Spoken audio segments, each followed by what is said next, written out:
What's going on, everybody? My name is Trey Brown and this is Trey Brown Photo. Thank you so much for tuning in. I'm here to help photographers just getting started in the world of business, and even those that have been doing this for a while. I think we should share best practices and information that's going to help push other people in the same industry, and also that's motivation for us to do better on our own part, right? So the topic of this discussion today, it's not really a discussion because you're just listening to me. Topic today is called Be Authentic. You're probably saying, like, what do you mean be authentic? The first two letters of the word business is be you. Why is that important? Why is it important to be authentic? Let's talk it from a photographer standpoint, right?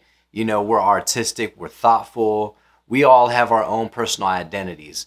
I know a lot of us get information from other photographers. We even learn a ton from other photographers, and we pick up inspiration from other photographers. When you take all the information and the elements and the learning and the education from other photographers, from other things, from other YouTube videos, the problem is your mind gets cluttered. You kind of lose ground and you kind of lose the foundational understanding of who you are as an artist, as a creator, as a person in the business. Now, if your work starts to look really a lot like another artist or another photographer's work, the problem is you don't know how to differentiate your work from their work and what makes it creative and what makes you attractive.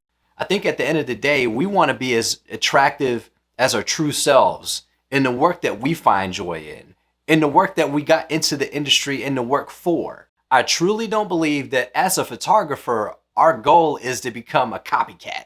I don't think our goal is to photocopy another person that's already out there, especially in the same market. But one of the challenges as a photographer just starting off is you don't have that foundational understanding of who you are as a photographer. And then over time, that's going to come. You're going to figure out your niche. You're going to figure out what you like to shoot. You're going to figure out the clients that you want to attract. So while I think it's great to get inspiration from other artists, I think you really have to isolate yourself and really look at the work that you produce, really critique yourself and figure out, is this work that I want to produce? Is this work that I'm proud of? Is this work that I like? Is this work that I want to share with other people? Is this work that I want to put out into the world? And regardless of what other people say, this is still something that I love and I truly enjoy doing. Be authentic. Don't lie to yourself. Don't try to tell yourself that you want something that you really don't. Or don't try to tell yourself that you are something that you really aren't. And when you're starting to put your portfolio together and determine the looks and the work that you want to attract, remember, you got to be authentic about that. You don't want to put out work that was from a job that you really didn't enjoy and you're just trying to get money. You're just trying to get another shoot. Don't just try to get another shoot. Try to figure out who you really are. I remember a point where we were referred to a business client from another business client to do headshots. And, the interaction was cool. It was done on Zoom. And we met them. They got a true sense of me and my wife's identity, who we are, who I am as a person. For the most part, they got probably like 80% of it on camera because there's a other element in person that you just can't get until you actually meet people, right? Following up on the interview, I sent an email and I made this joke. I thought it was appropriate. My wife didn't think it was appropriate, which I totally get. And then my wife was just horrified. She's like, oh my gosh, I can't believe you said that. And it's an email and everything you do on the internet, it's written in ink, blah, blah, blah. And I just didn't feel bad about it. I think the reason I didn't feel bad about it was because I really wanted them to get a real sense of who I was, my humor, my personality. That's who I have to live with, as I have to live with myself. Now, I'm not suggesting that you make inappropriate jokes via email with your potential clients. I'm not saying that. What I'm saying is that you got to get a real sense of who you are and you got to be comfortable in your skin before you can expect somebody to be comfortable with you and in turn hire you. You got to be authentic every way you can, anytime you can. That kind of leads me to another topic is you only get one time to make a first time impression, right? So you want to make it the right way. Before you have that initial interaction with someone, what I personally like to do is I kind of like to get a sense of how they found me out, who referred them, and I look at that relationship like if they just found me on Facebook or if they found me on Instagram. Then I'll learn about who they are, and then I can decide how am I going to tailor my personality, my true authentic self to them in this initial interaction, whether it's a meetup, whether it's a phone call, things like that. If I'm doing event photography, 90% of the time, you're going to see me with a backwards ball cap. That's just who I am. And it's not that I'm going to do it because I'm not being respectful of the dress code, the attire. It has nothing to do with them. As more so me being comfortable who I am and them accepting who I am in terms of business, because the person that you interviewed for the work is the same person that's going to show up for the photo shoot. I can't tell you how often that I just see people that are so different. Like, I'll talk to people at work and I'll talk to them or see them at the store or a different setting, and they're just transformed. They're just not who they really are. Like, they almost have this shell or facade or this mask that they take off, and they become who they really are outside of doing work. And truthfully, and no disrespect, if you're in a setting where you have to be a certain way, because yeah, when you're at work, you represent that brand. You may be in an executive role at work. You may be in a leadership role like that. I totally get that. I'm not throwing shade at you folks. When you start your business as a photographer, when you are the person that they hire and you have to transform who you really are when you're around different groups or you're in different environments, that's just not being authentic. That is unsustainable. Because think about it this way. If you get hired 1 year for a birthday party and then you act a certain way, right? And then the following year, that same client wants to rehire you to photo group from around the same group of people. What if a different individual shows up because you weren't consistent about who you were going to be that showed up to that photo shoot? What if you weren't being authentic, that you really hate a certain thing about that client, or you can't stand a certain thing? Like, how are you really going to respond? One of the things about being authentic is that your client sees that. They who know they're referring.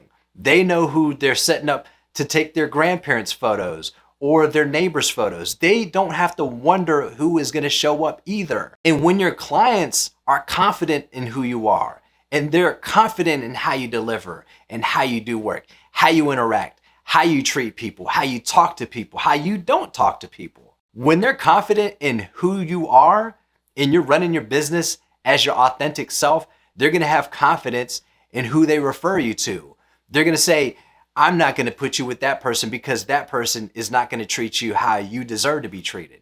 When your clients can walk away with a true sense of who you are and you get referred the business that you deserve, the business that's willing to pay the value, you will start to find the people that know exactly who you are. They want to hire you. They want to do business with you. They want to be in partnership with you because of who you are. I think I told you in videos before that, by career, I'm in sales. I'm currently full-time in sales. People get the impression, oh, salespeople, they're just money hungry. They're just all this and that. Truthfully, the reason I'm in sales is because I'm in an industry where people ask me for help. I'm a helper. I love to help people. If it comes to giving you advice, if it comes to doing the service or explaining something and making sure that customer walks away with a better understanding.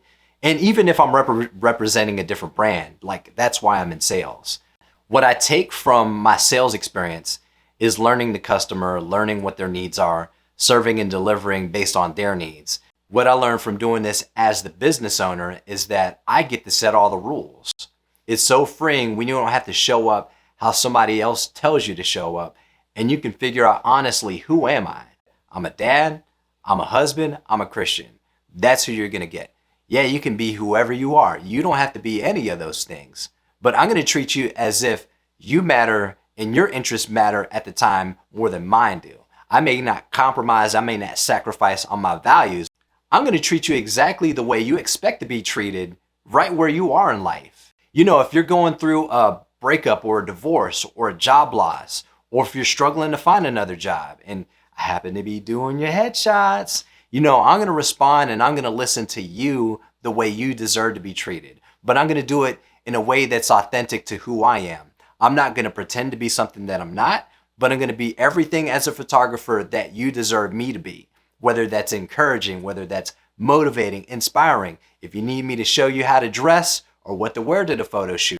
Part of the service is that you get everything that I have to offer to make this photographic experience the best it can be. Now, if you have an interaction with a client and you just walk away from it like, I don't really feel good about it, like really analyze and think about what don't you feel good about? What was in your control? What wasn't in your control? Was it something they did or said? Was it something you did or said? Was it something that you should have done? Every now and then you're not gonna have a great interaction with people, even if you're operating in your true authentic self. That's everybody has it.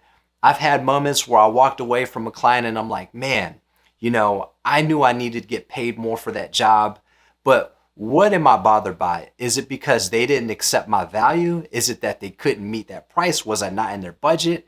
Then I had to say, you know what? I'm glad I didn't take the job because it wasn't enough money, because then I would have been compromising my standards. Authentically, if I'm doing this work and I'm not valued the way I demand to be valued, then I shouldn't do the work at all. If they're not willing to pay the price, that's totally fine if I am outside of their budget. And that's kind of a perspective change. It's not necessarily that you aren't high value. It's not that you can't produce high quality work. If the client has a budget and you don't fit within it, it doesn't matter how much value you want to jam into that price point. If it can't meet your needs as a business financially, then don't sweat the work. Let go of it. That's an opportunity that somebody coming up in the world may be able to capitalize on, and it may be a pay increase for them. Don't compromise on your bottom line. I think the times where I do have work that I do and I don't feel great about it, it's a lot of times where you're making those compromises like you are a little lower because maybe you have nothing lined up that weekend and maybe it's super last minute. And you love doing the work anyways. Truthfully, if you're a photographer, you'll do this for free. Nobody has to really pay you, but it's great that there's an industry where you can make the money and do what you love and earn an income.